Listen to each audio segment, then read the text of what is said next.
La bienvenida a todos ustedes en esta tarde que han venido aquí para estar con nosotros, pero sobre todo para estar con el Señor, que es lo más importante. Vamos a orar, cierra tus ojos un momentito, porque vamos a pasar ya directamente a la palabra. Y como les anuncié el otro día, el mensaje de hoy creo que va a ser un mensaje muy importante porque vamos a poner la base para lo que queremos que sea todo el año. Para poder edificar hay que poner una buena base, un buen fundamento, y en esta tarde el mensaje va a consistir en eso. Cómo poner una buena base para que este año 2016 sea un año de victoria y sea un año de bendición. Oramos. Padre Celestial, te damos muchas gracias por tu presencia con nosotros en el día de hoy.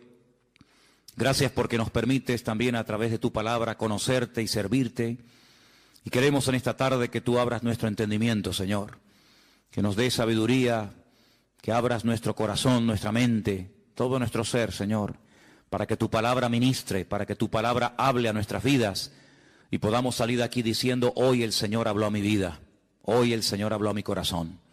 Gracias por este privilegio de tener tu santa, bendita y poderosa palabra en nuestras manos. Pedimos que tú la bendigas, que tú uses esta porción de tu palabra para traer crecimiento y madurez a nuestra vida. Y reciben esta tarde, como hemos cantado, toda la gloria y toda la honra en el bendito nombre de Jesús. Amén y amén. A principio de año hay muchas personas que hacen todo tipo de promesas, incluso apuntan en libretas los objetivos y las metas que quieren alcanzar. Y todos los años hay personas que siempre se ponen las mismas metas del año anterior y del otro y del otro. Primero, perder peso. Dicen que en este año o en las fiestas generalmente la gente engorda un promedio de 4 a 5 kilos. En algunos de ustedes se ha cumplido la profecía, Así que todos los años, la primera semana, los primeros 15 días del mes de enero, decimos, hay que perder esos kilos que hemos adquirido el año pasado. Y una cosa es perder, como decíamos en casa el otro día, una cosa es perder gordura y otra cosa es perder cordura. Así que procure perder la gordura y no la cordura, porque son dos cosas completamente diferentes. Después algunos dicen, voy a proponerme leer la Biblia desde el principio. Y comienzan a leer Génesis 1, Génesis 2, Génesis 3, y cuando llega ya febrero, marzo, se le fue el espíritu de lectura, ¿verdad? Otros dicen, voy a comenzar a estudiar inglés otra vez. Y empiezan otra vez a estudiar inglés y se aprenden verbos y palabras y amplían el vocabulario. Y todo tipo de promesas y todo tipo de cuestiones, ¿verdad? Pero yo no quiero que cometamos el error que hay algunas personas que cometen, y es que para poder vivir en victoria, para poder tener un año victorioso, como todos anhelamos tener, amén hermanos, primeramente hay que derrumbar mentiras. Ese es el primer principio. Creo que lo queríamos poner ahí. Despejar toda mentira, romper toda fortaleza que queriendo o sin querer se ha arraigado a nuestra vida. La verdad dice la palabra de Dios que nos hará libres. Y estamos de acuerdo en ello. Amén. Pero la mentira nos esclaviza. Y hay personas que creen en mentiras creyendo que son verdades. Y por eso no viven vidas victoriosas. No viven en la libertad gloriosa de los hijos de Dios. Así que antes de proponernos una meta, antes de decir voy a hacer esto, voy a hacer aquello, lo primero que tienes que hacer seriamente es romper toda mentira que esté en tu mente, que esté en tu estilo de vida. A veces son costumbres, a veces son pensamientos, traumas, recuerdos, etcétera, etcétera. Dice la palabra de Dios en 2 de Corintios, por ahí por el capítulo 10, que aunque andamos en la carne, no militamos según la carne. Porque las armas de nuestra milicia no son carnales, son poderosas en Dios para la destrucción de fortalezas, llevando cautivo todo pensamiento a la obediencia de Cristo. Tú no vas a ser libre, nunca, jamás serás libre, a menos que primeramente eches con verdades las mentiras que están en tu mente. ¿Cómo se puede vencer la mentira? Con la verdad. Por cada mentira que logres vencer hay que plantar una verdad en tu vida. Es lo primero que tienes que hacer. Hablaremos de esas mentiras en esta tarde. En segundo lugar, edificar nuestra vida sobre verdades. Ya hemos destruido las mentiras, ya las hemos eliminado, ya las hemos derrotado con la verdad de la palabra de Dios, pero ahora la verdad tiene que ser la base, tiene que ser el fundamento sobre el que vamos a construir nuestra familia, nuestro ministerio. Todo lo que vayamos a hacer en la vida tiene que tener una base, pero una base verdadera, un fundamento firme, no arenas movedizas, para que podamos aguantar los avatares y problemas y luchas y pruebas de la vida. Y finalmente, una vez que hemos destruido y roto fortalezas de mentira, hemos puesto un buen fundamento basado en la verdad, tenemos que interiorizar y practicar esas verdades. Hay gente que sabe muchas verdades, muchísimas, pero luego no las viven, luego no las practican. Y si queremos realmente que el año 2016 sea un año victorioso, lo primero, guerra a la mentira. Vamos a hacerle guerra a la mentira con la espada de la verdad, con el poder de la verdad. La verdad dice que nos hará libres. Pues si nos hace libres la verdad, practiquemos la verdad. Derrumbemos, rompamos toda mentira, todo complejo, todo trauma, toda mala historia con la verdad. Edifiquemos sobre esas verdades y practiquemos esas verdades y entonces vamos a ver grandes resultados. Pero decir, voy a leer la Biblia entera, voy a orar más, voy a comprometerme más con la iglesia y con el Señor, voy a estudiar más la palabra del Señor, voy a apuntarme a una escuela bíblica para adquirir conocimiento, voy a hacer y voy a hacer y voy a hacer. Pero si no has roto las mentiras de tu vida, esas mentiras van a ser como esas malas hierbas que a veces ahogan la semilla y aunque la semilla se plantó en tu corazón no dio fruto, porque dice la Biblia que a veces la semilla fue ahogada por las malas hierbas.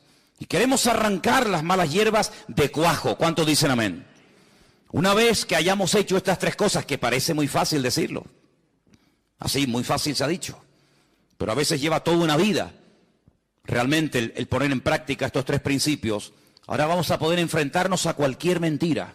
¿Por qué? Porque estamos empapados, hemos interiorizado las verdades bíblicas en nuestra vida y automáticamente la mentira no va a encontrar lugar en nuestro pensamiento, no va a encontrar lugar en nuestras emociones. ¿Por qué? Porque estamos llenos de verdad, desde la cabeza hasta la planta de nuestros pies.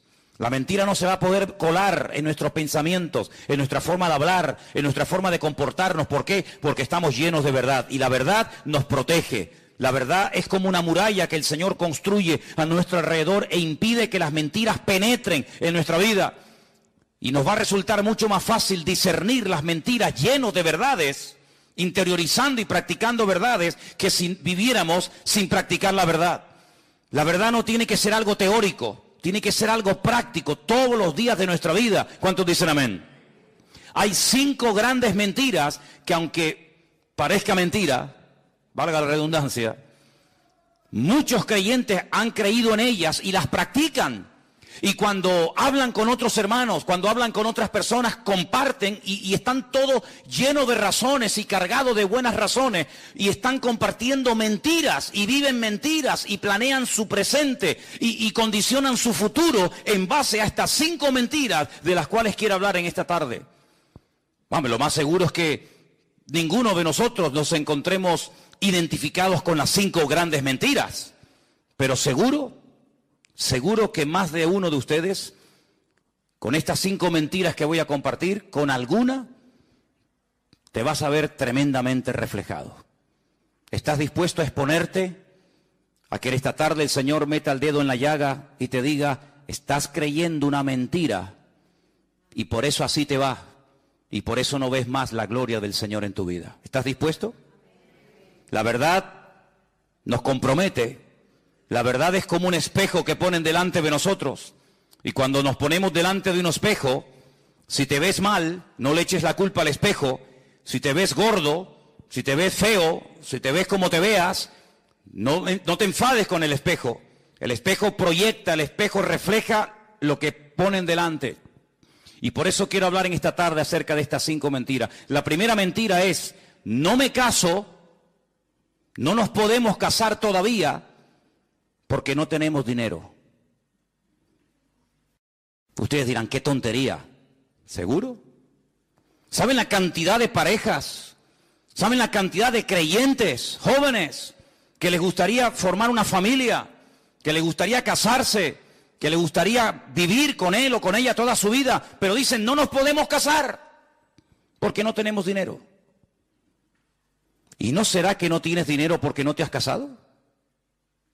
¿No será al revés? Si no tengo dinero, no me puedo casar. Pero ¿y si mi caso no vendrá la bendición a mi vida? ¿Cuántos dicen amén? ¿Es muy difícil lo que estoy diciendo esta tarde? ¿Estoy predicando demasiado profundo? Yo soy muy simple a la hora de predicar. Soy muy claro y muy directo. Y es una gran mentira cuando hay jóvenes enamorados que se quieren, que saben que ese es el hombre de tu vida, que sabes que esa es la mujer que Dios ha puesto en tu vida para fortalecerte, para acompañarte, para ayudarte, y por el maldito y dichoso dinero no se casan e hipotecan años preciosos de su vida, que podían haber formado un hogar y venir hijos y servir juntos al Señor, pero no lo hacen e hipotecan su presente y también su futuro, porque dice, no tenemos dinero. ¿Y dónde dice la Biblia que tenemos que tener dinero para casarnos? Porque si la Biblia lo dijera, yo tendría como predicador, como pastor, la obligación de decirte, hermano, usted no se puede casar mientras usted no tenga dinero. Pero como la Biblia no lo dice, ni en ninguna parte de la Escritura encontramos que el requisito básico e indispensable para que dos jóvenes enamorados se puedan casar y formar una familia es tener dinero, no te lo puedo enseñar. Hay bendiciones que no vienen porque la gente no está dispuesta a pagar el precio. Porque hay algo que yo quiero que en este culto y a lo largo de todo este año interioricemos, y por eso quiero que lo proyectemos ahí para que lo lean y lo digan conmigo en alta voz. La falta de fe es la causa de la mayoría de los problemas. ¿Cuántos dicen amén? ¿Lo tenemos ahí? Léalo fuerte, por favor, quiero oírles. La falta de fe es la causa de la mayoría de los problemas. Otra vez, la falta de fe es la causa de la mayoría de los problemas. No es la falta de dinero, es la falta de fe. Por eso te pregunto, ¿la fe qué es? No es fiarse de Dios. No es creer que si obedezco al mandato del Señor y doy un paso, el Señor me sorprenderá y abrirá las ventanas de los cielos y suplirá toda necesidad. Dios suple a los solteros las necesidades que tienen como solteros. Y Dios suple a los casados las necesidades que tienen como casados.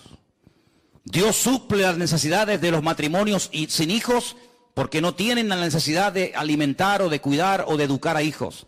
Pero en el momento en el que los hijos vengan, la provisión de Dios será mayor. ¿Por qué? Porque también los gastos serán superiores. En otras palabras, según tú vivas, según la condición en la que te encuentres, así verás la gloria del Señor en tu vida y así el Señor te tratará. Si como soltero no tienes tantos gastos como se tiene evidentemente cuando uno se casa y no tiene las responsabilidades de atender un hogar, ¿para qué quieres tanta provisión de Dios?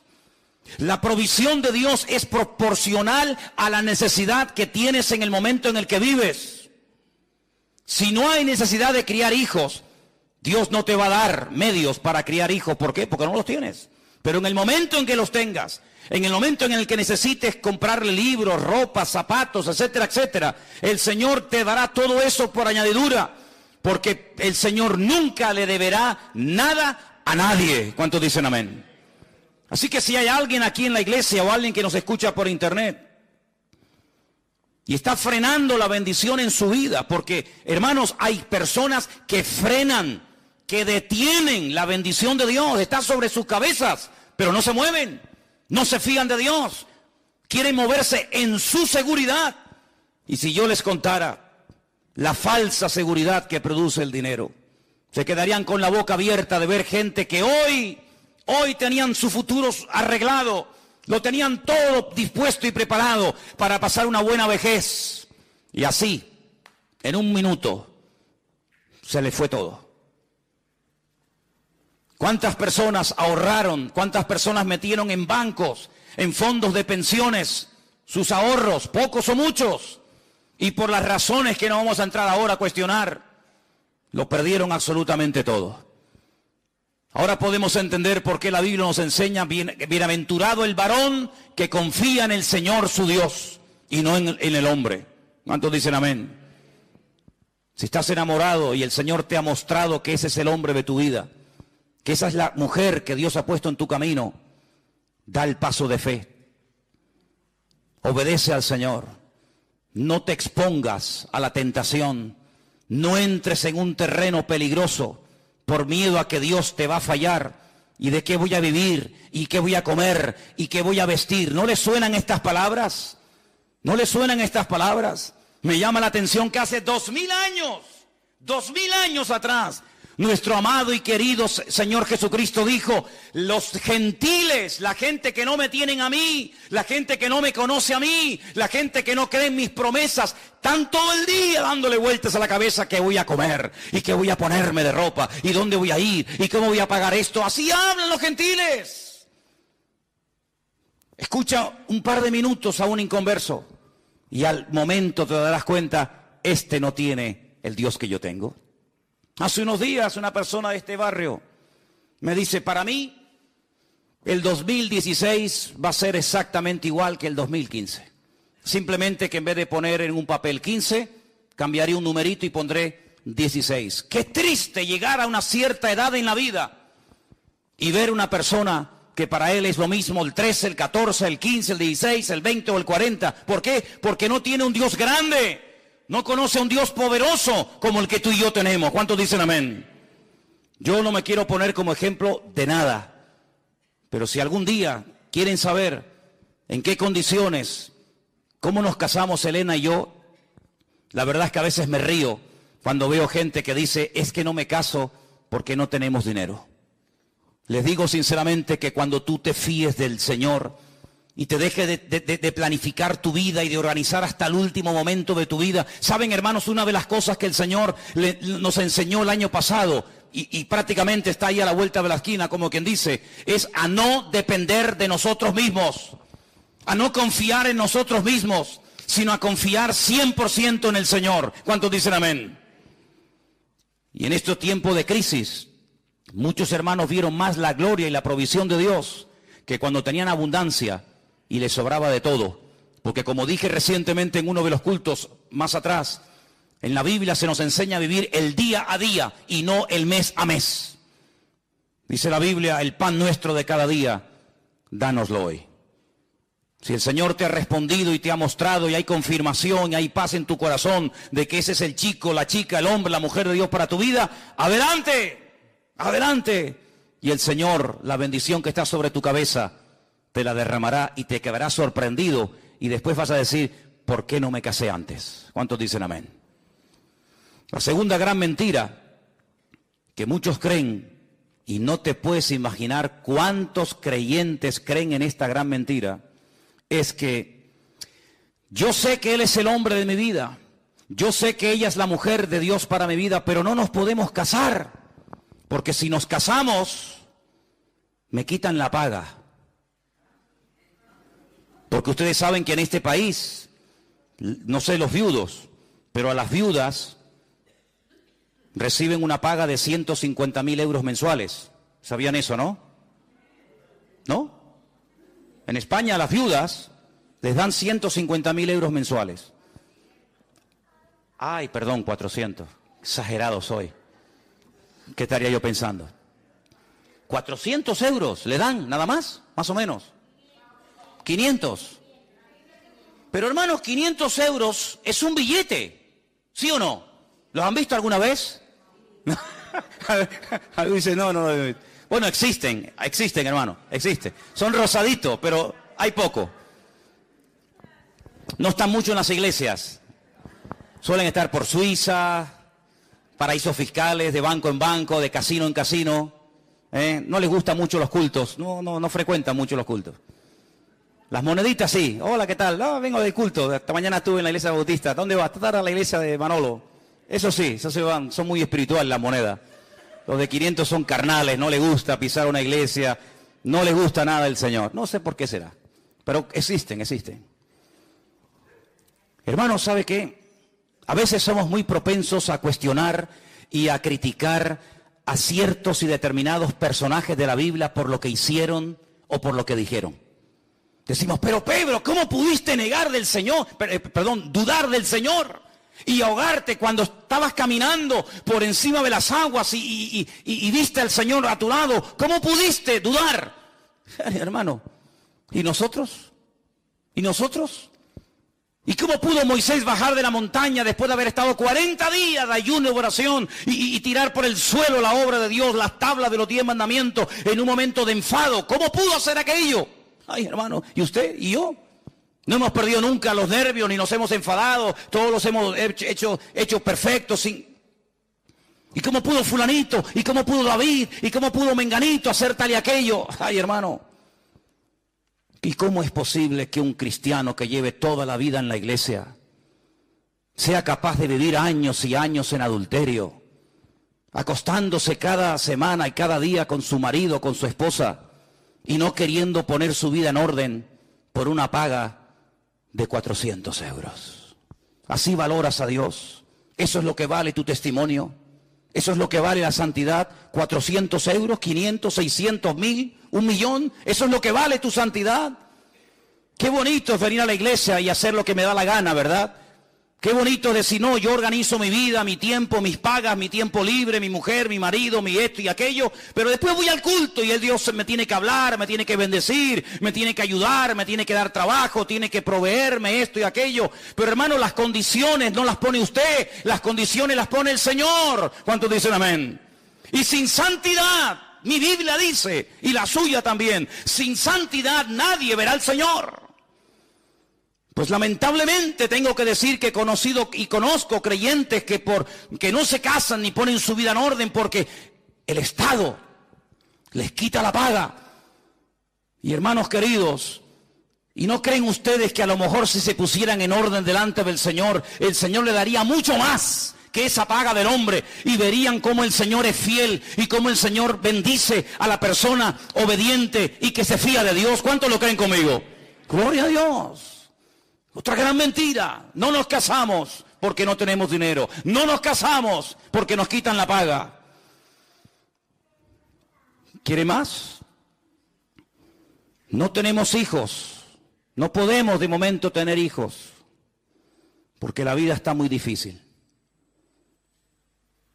Y algunos cuando quieren tenerlos no les vienen. Hicieron todo lo humanamente posible para evitar que vinieran. Y algunas parejas, no muchas, pero conozco algunas que cuando quisieron que vinieran, no venían. Y veían a otras parejas cómo tenían hijos, pero ellos no. Y ya no hacían nada para evitar el tenerlos, pero ya no venían, ¿verdad? Como si nosotros pudiéramos negociar la vida o la muerte, el sí o el no, el estar o no estar, deseosos de ser padres por una situación económica. Ya sé que la vida que vivieron nuestros padres, nuestros abuelos y nuestros antepasados no tiene nada que ver con la vida, con las exigencias de un joven, de un niño, de una pareja hoy en día. Ya sé todo eso, ya lo sé. Ya sé que antiguamente se tenían un montón de hijos y no se pensaba si estudiaban o si no estudiaban esto o aquello. Pero no nos habremos complicado la vida nosotros los creyentes y cuestionamos o dudamos de la provisión de Dios con la excusa de que como estamos pasando tiempos difíciles y tiempos de excusa, lo que tenemos que hacer es sacrificarnos y no tener hijos, cuando la Biblia dice que la bendición de Dios para un matrimonio son los hijos. La herencia del Señor son los hijos. ¿Por qué no quieres la herencia de Dios? ¿Por qué no quieres tener la herencia del Señor? Cuando lo más hermoso en la vida es poder tener entre tus brazos a un hijo tuyo y a una hija tuya. ¿Cuántos dicen amén? Padres y madres que están aquí, ¿estamos de acuerdo, sí o no? Lo más hermoso del mundo es tener un hijo y tener una hija. Lo más hermoso. No hay gozo, no hay alegría más grande en la vida que tener a un pequeñín corriendo por tu casa. Hermano, perdonen la expresión, pero hasta cuando hace caquita, hasta te alegra porque la caquita de tu hijo es la más especial de la tierra. Es increíble. Y se la enseñamos, mira cómo la hace, mira cómo es. Y el otro dice, hermana, por favor. No, pero es hermosa, hermana. Es increíble, hermanos, cómo se pierden esa bendición tantas parejas. Tantas parejas se pierden esa bendición. No crean esa mentira, es una mentira, es una mentira. ¿Cómo que yo tengo que estar sobrado económicamente para poder tener hijos? ¿Pero qué te crees que eres tú? ¿Dios o qué? Es el Señor el que organiza nuestra vida, no somos nosotros. Pero vivimos en un contexto, en un sistema que nos ha engañado y nos ha cegado, creyendo que nosotros hasta podemos organizar nuestra vida. Cuando la Biblia dice, no vivo yo, mas vive Cristo en mí. Y te vuelvo a repetir, en el momento en el que vengan los hijos y vengan más necesidades, evidentemente, también vendrán más bendiciones de parte del Señor. Si tienes 3 hijos, Dios te proveerá para 3 hijos. Si tienes 10, Dios te proveerá para 10. Y si tienes 500, que lo dudo, pues para 500 el Señor te suplirá. No tienes que tener ningún temor. ¿Cuántos dicen amén? No tengan ningún temor. Es más, tener hijos cuando te sobra, lo hace cualquiera. No tienes que ser ni creyente. Si tienes 1 millón de euros en el banco y ganas un sueldazo tú todos los meses y tu mujer otro tanto, bueno, sí. ¿Y no será que después quieres viajar y conocer mundo y ir por aquí, ir por allá y los hijos son un estorbo y ya nos van a frenar y nos van a cortar la libertad? Entonces, ¿qué quedamos? No tenemos hijos porque no tenemos dinero. Y cuando tenemos mucho dinero queremos pegarnos la gran vida y de momento vamos a disfrutar. Y a veces he escuchado esa barbaridad decir, no, vamos primeramente a disfrutar y después que vengan los hijos.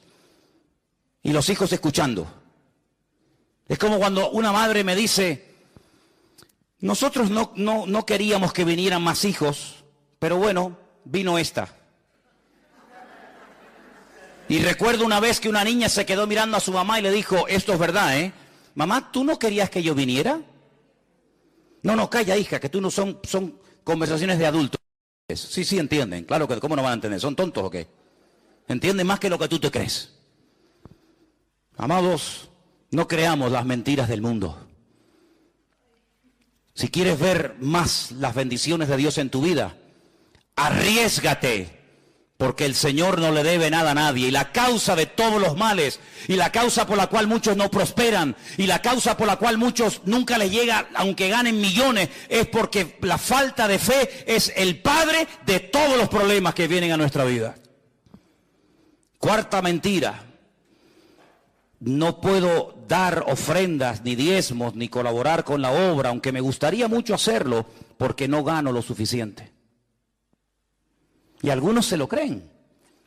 Dice, no puedo dar una ofrenda especial, no puedo ir al campamento, pero me gustaría pagarle a 4 o 5 jóvenes o hermanos para que vayan, o me gustaría mandar una ofrenda para comprar Biblias, o me gustaría ayudar más a la obra de Dios, pero no puedo porque gano poco dinero. Y algunos se lo creen y se llaman cristianos y llevan toda la vida en la iglesia. Y así como organizan su vientre, organizan su tiempo y organizan su dinero y organizan todo.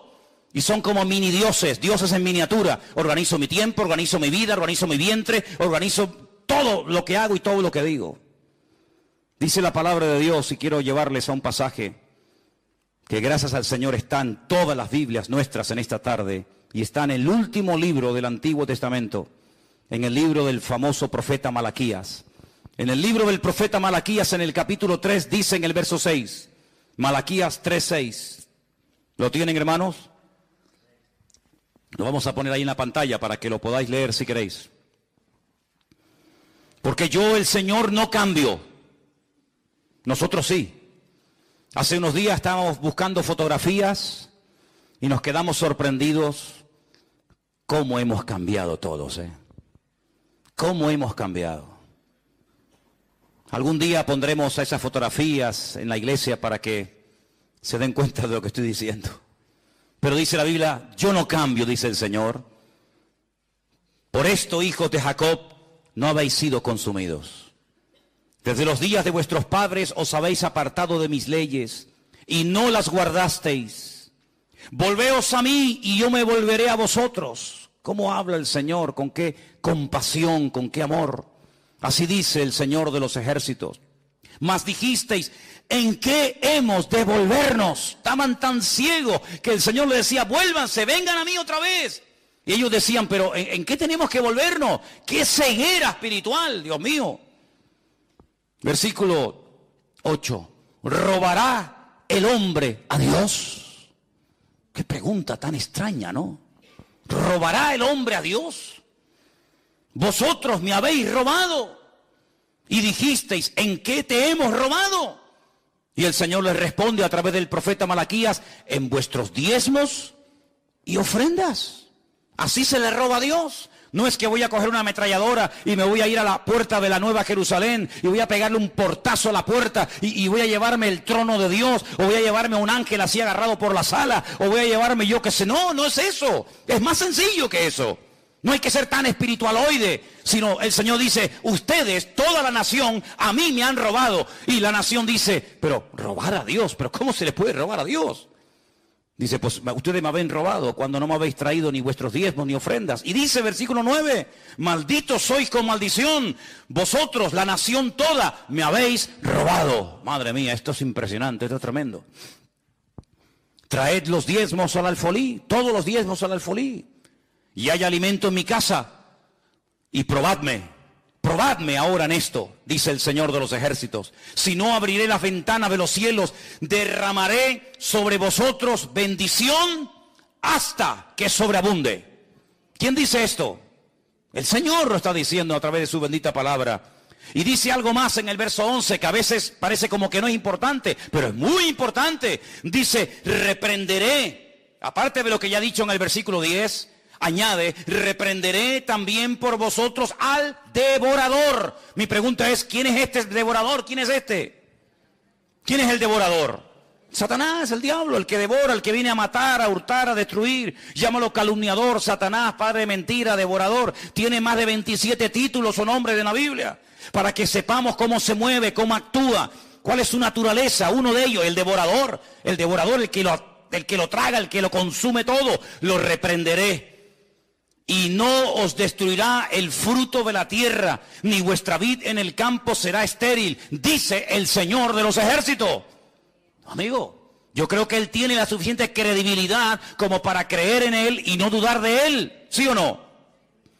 Esto no es una promesa de Zapatero, ni de Rajoy, ni de fulano de Mengacho, es una promesa del Señor. Yo reprenderé al devorador. Habrá millones de insectos y millones de plagas en el mundo, pero si ustedes hacen lo que tienen que hacer, yo mantendré a raya, yo lo mantendré a raya. Vuestra vid no se va a echar a perder. Habrá bendición hasta que sobreabunde, dice el Señor. Y todas las naciones, versículo 12, todas las naciones os dirán, bienaventurados, porque seréis tierra deseable, dice el Señor de los ejércitos. Unas promesas tremendas, que muy pocas veces se leen, pero en este primer domingo del año creo que vienen bien leerlas. Entonces,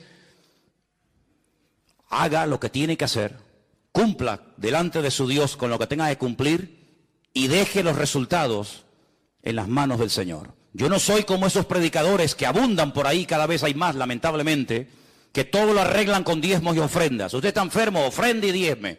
Usted tiene un problema en el matrimonio, ofrende y diezme. Yo no soy de esos cuatreros del púlpito que despellejan a las ovejas y se pegan la gran vida a costa de la pobre gente. Yo no soy de esos. Al contrario, totalmente enemigo de ese evangelio, que ni es evangelio ni es nada. Y ellos lo saben. Pero sí soy una persona que cuando la Biblia dice algo, mi obligación es decirlo. Y la palabra del Señor nos enseña que si queremos ser personas prósperas, económicamente hablando, materialmente hablando, hay unos principios ineludibles. Hay algo que yo tengo que hacer como padre de familia, como hombre, como matrimonio, cosas que tenemos que hacer. Y cuando las hagamos, la bendición viene. Eso sí dice la Biblia. Y yo se lo dejo ahí para que usted lo analice y coma el pescado y deje las espinas a un lado. La quinta y última mentira: no puedo asistir a los cultos, tengo que trabajar mucho, tengo que hacer muchas horas extras, porque tengo muchas cosas que pagar, tengo muchos gastos, y han creído en la mentira que cuanto más horas trabajan, más dinero van a ganar. Y eso es falso. Hay gente que está trabajando más que nunca y ganando menos que nunca. ¿Qué le parece? No puedo ir al culto el jueves. ¿Por qué? Pues estoy trabajando. No tengo que hacerlo, pero yo voy a quedarme porque tengo que hacer horas extraordinarias. Y el domingo tampoco puedo ir, y al retiro de febrero no cuenten conmigo. Ay, cómo me gustaría ir, pero no puedo porque tengo... Cuando dice la palabra de Dios, buscad primeramente el reino de Dios y su justicia. Y todas las demás cosas vendrán por añadidura. Yo me imagino, y por eso me adelanto, para que no se infiltre esa mentira entre nosotros con este anuncio que acabo de dar hace un instante del retiro para el mes de febrero, que algunos ya habrán dicho en su corazón, ¿cómo me gustaría ir? Pero no tengo dinero. Y si tú supieras que es al revés, lo primero que tienes que hacer es, yo voy a ir, porque si yo voy a ir, el Señor me va a dar el dinero para poder ir. Yo he ido docenas de veces a Israel. Jamás en mi vida me he preguntado cómo voy a ir. El Señor, cuando ve que hay en el corazón de una persona un deseo genuino y real de conocer y de visitar su tierra, el Señor a esa persona milagrosamente le provee todo lo necesario para que pueda ir. Hace años que aprendí, y lo aprendí, y ahora les voy a contar un testimonio que por poco me cuesta la vida.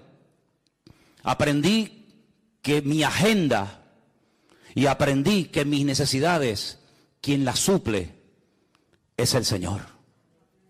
En el año 90, fíjate lo que ha llovido, algunos de ustedes ni habían nacido. En el año 90, en enero del 90, yo me encontraba en lo alto de una montaña en Galicia orando. Tenía un coche muy lindo que me habían regalado mis suegros. Yo lo quería vender porque mi ilusión era ir a Argentina, en aquellos años del gran despertar y del gran avivamiento del Señor en aquel país. Yo quería ir allí. Y mis planes, mis proyectos, mis ideas geniales y maravillosas eran vender el coche. Y como en aquellos tiempos la vida allí era tan económica, pues yo lo que quería era vender el coche, comprarme los billetes que se compraban en aquella época de segunda mano, una cosa que suena impensable hoy en día. Personas que venían a España y vendían el billete de vuelta. ¿Qué te parece? Y llevarme un dinerito para estar allí unos meses y ver el mover de Dios allí. Y yo oraba y confiaba de que ese coche me iba a proveer mis necesidades. Pero la pregunta es, ¿quién es el que suple nuestras necesidades? ¿El coche? ¿El oro? ¿El trabajo? ¿Quién suple las necesidades de un creyente? El Señor es el que la suple. Puede utilizar cualquier medio, pero jamás poner la fe en el medio, sino poner la fe en el Señor y que Él use el medio o el instrumento que quiera. Y yo bajaba de la montaña y en una recta, al final había una pequeña curva y al suelo lo habían echado lo que llamamos aquí ese piche, esa como picón. Y yo frené y el coche me derrapó y no fui capaz de tomar la curva. Y el coche salió así, despedido, al vacío. Esa sensación de ir en una especie de montaña rusa sin raíles, porque cuando vas en la montaña rusa, sabes que de alguna manera, pero esa sensación de caer al vacío y esa cosa que te da aquí en el estómago, es una sensación terrible. Recuerdo que yo no llevaba el cinturón de seguridad puesto, me agarré al volante, apreté con todas mis fuerzas hacia atrás, hice la oración más corta y más ungida de toda mi vida. Jamás en mi vida he orado con tanta fe y a grito, solamente me dio tiempo de decir, Señor, sálvame. Y cuando dije eso, el coche hizo ¡pum! Cayó así de punta. Primeramente cayó sobre la rama de un árbol, la partió. Eso fue lo que gracias a Dios me amortiguó y cayó así de punta, el coche quedó así. Por este lado recuerdo que había como una roca, una pared, no podía salir. El cristal, la luna delante, salió entera y al momento de salir entera, los limpiaparabrisas entraron para adentro. Y yo notaba que algo estaba cayendo del techo. Yo pensaba que era gasolina y que iba a explotar. Es una cosa tan terrible. Y yo miraba para el techo y decía, pero yo no veo que cae nada. Y cuando hice así me toqué y tenía todas las manos llenas de sangre.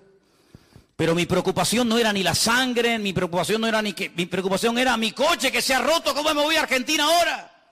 ¿Cómo compro los billetes ahora? Y entonces salí del coche, me subí arriba a la carretera, venía un tractor Y entonces lo paré y le pedí que por favor me ayudaran a sacar del fondo del barranco mi coche.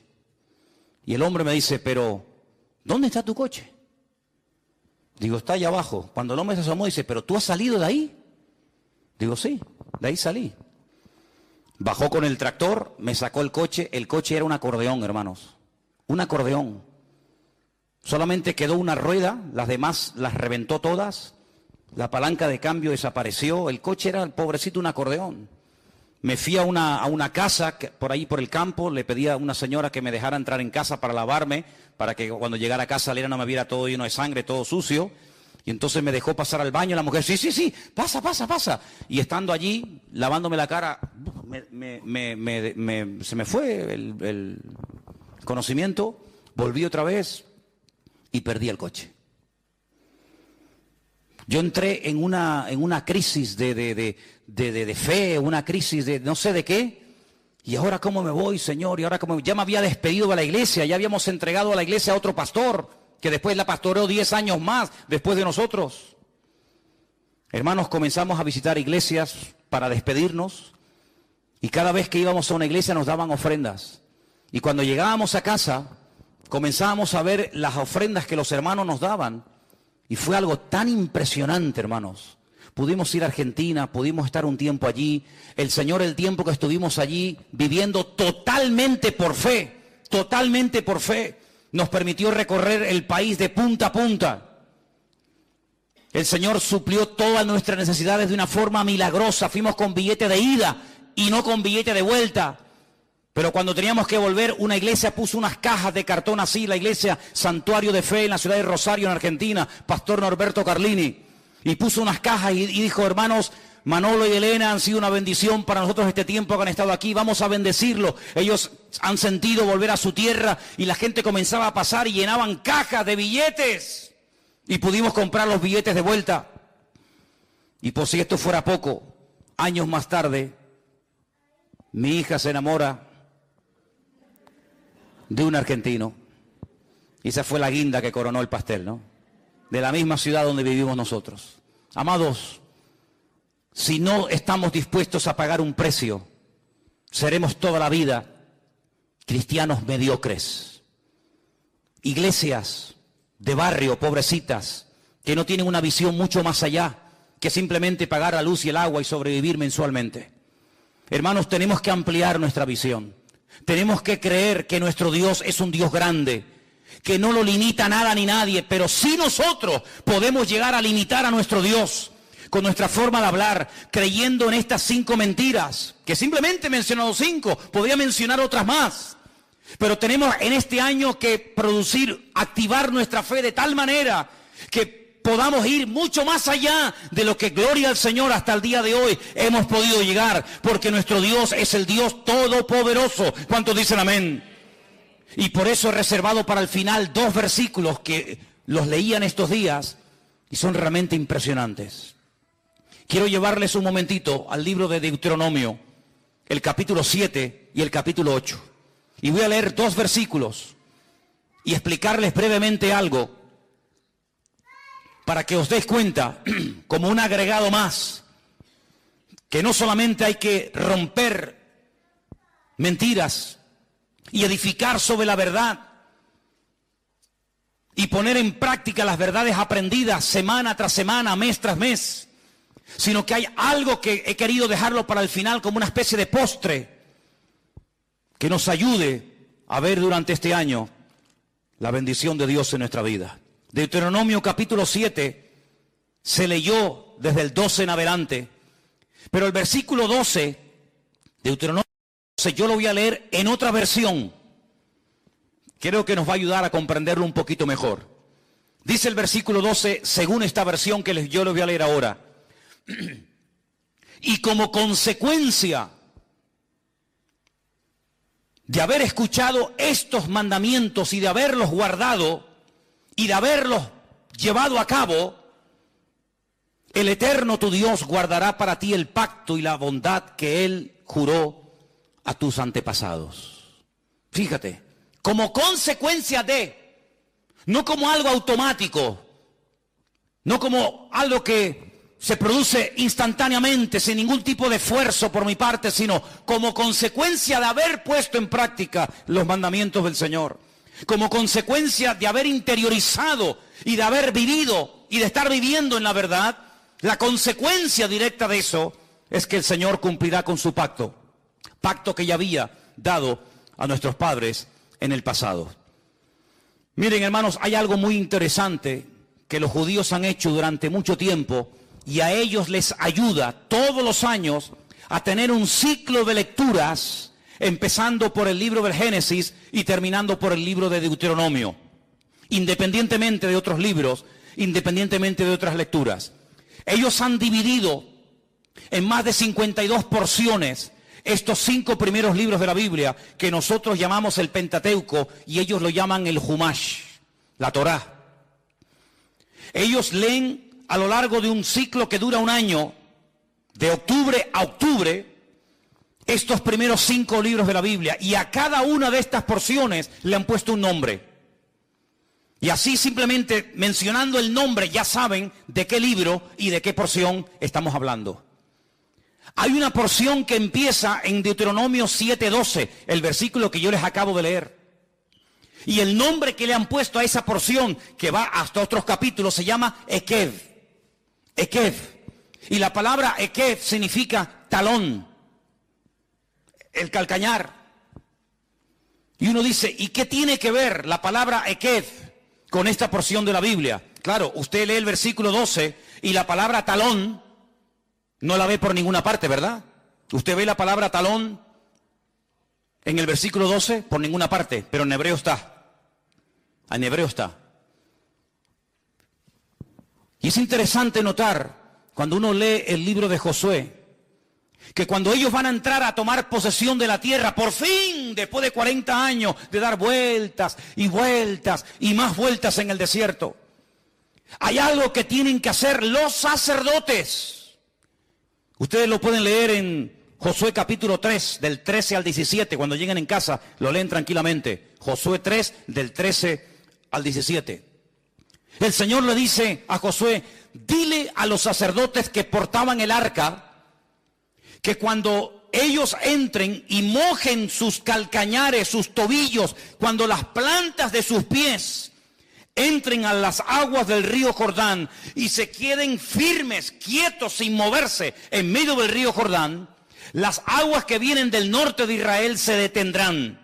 Y evidentemente las aguas que van hacia el sur, que entran en el Mar Muerto, se irán. Y se producirá un vacío, y entonces aprovechen para penetrar y cruzar el río Jordán y tomar posesión de la tierra prometida y conquistar la tierra de Jericó.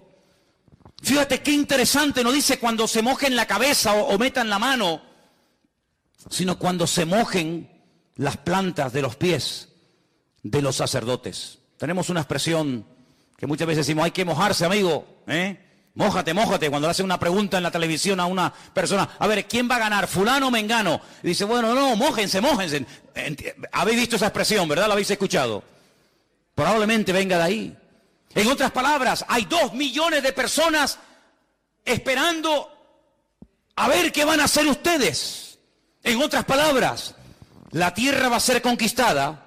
Vamos a poder pasar de la rutina a la libertad gloriosa de Canaán cuando ustedes decidan que las cosas cambien. Ya hemos estado demasiado tiempo en el desierto dando vueltas.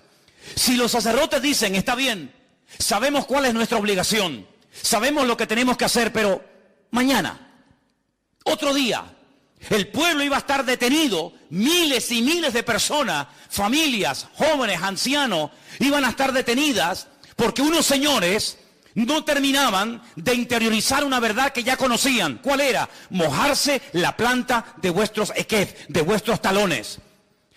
Una vez que ustedes hagan su parte, el milagro se producirá. Y como resultado, como consecuencia de haberse producido el milagro, toda esta nación será afectada positivamente. De ustedes depende. Ahí está la tierra, yo estoy con ustedes, nadie les podrá vencer jamás, aunque sean más numerosos, aunque estén mejor armados, aunque sean más fuertes, no pasa nada. Aquí empieza hoy un cambio. Aquí empieza hoy un principio de una vida nueva. De ustedes depende, amigos. Esa es una explicación. La otra explicación es que en el versículo 12 el Señor dice: cuando ustedes cumplan y pongan en práctica estos decretos que yo les mando hoy, y habla de decretos en plural, mishpatim. En otras palabras, cuando la gente menosprecia algo, es como si lo pisotearan. Dice: no echéis las perlas a los cerdos, no sea que las pisoteen y se vuelvan contra vosotros. Es decir, lo que la gente menosprecia, como la obediencia al Señor, como la fidelidad al Señor, como poner nuestra fe y nuestra confianza en Él, lo que la gente menosprecia y pisotean con sus pies y con sus talones, vosotros cumplidlos. Y cuando lo cumpláis, entonces podréis ver la gloria de Dios, y el pacto que hice con vuestros padres se cumplirá, y veréis la bondad y la misericordia del Señor. Eso es lo que está diciendo el Señor. Por otra parte, cuando vamos al capítulo 8, encontramos en el versículo 1 algo muy interesante. En nuestra versión española dice: cuidaréis de poner por obra todo mandamiento que yo os ordeno hoy. En el capítulo 7, la palabra mandamientos está en plural. Y en el capítulo 8, verso 1, la palabra mandamiento está en singular, no dice mandamientos. Y aparte hay otra cosa muy importante, que es el artículo: cuidaréis de poner en práctica el